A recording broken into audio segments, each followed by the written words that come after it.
Is worth pointing out something that was very obvious today, and that is the difference in Trump's treatment of Zelensky and Putin.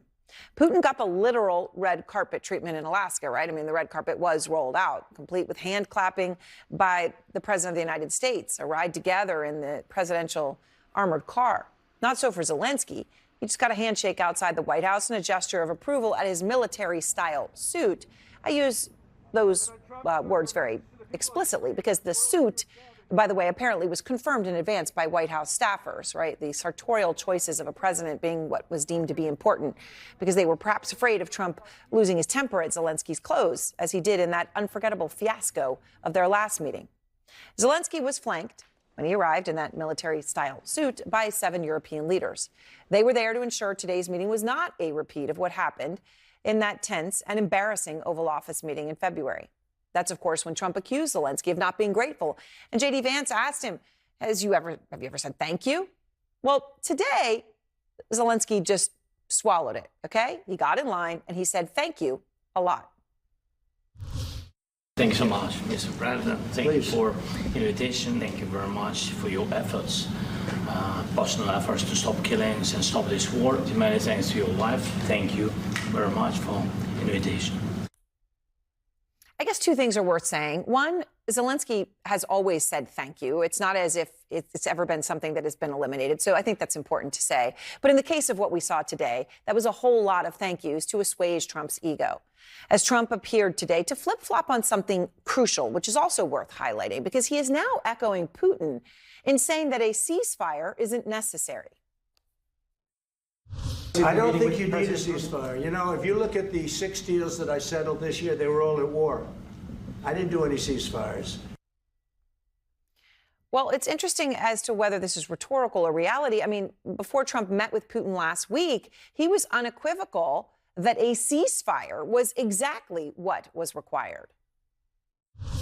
I want certain things. I want to see a ceasefire. All right, well, that seems to be a complete 180.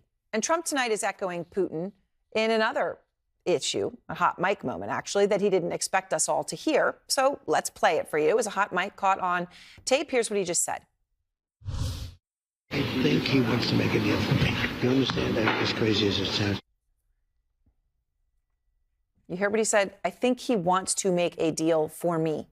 So he's saying Putin wants to make a deal for Trump. Now, okay, just take a deep breath here, because if Putin wanted a deal or peace in any way, shape, or form, he could have had it at any point. He could actually have never gone into this invasion of a neighboring country to begin with. But he hasn't stopped it, not any time in the past years, because he wants Ukraine. It is core to his entire being.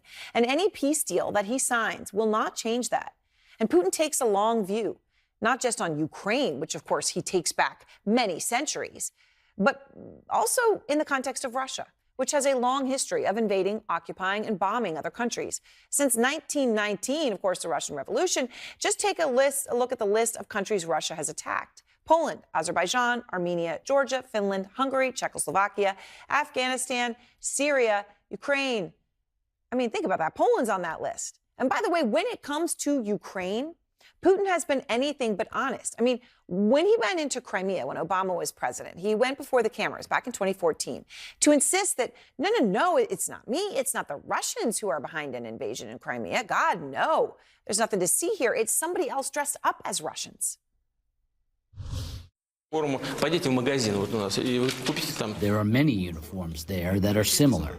You can go to a store and buy any kind of uniform.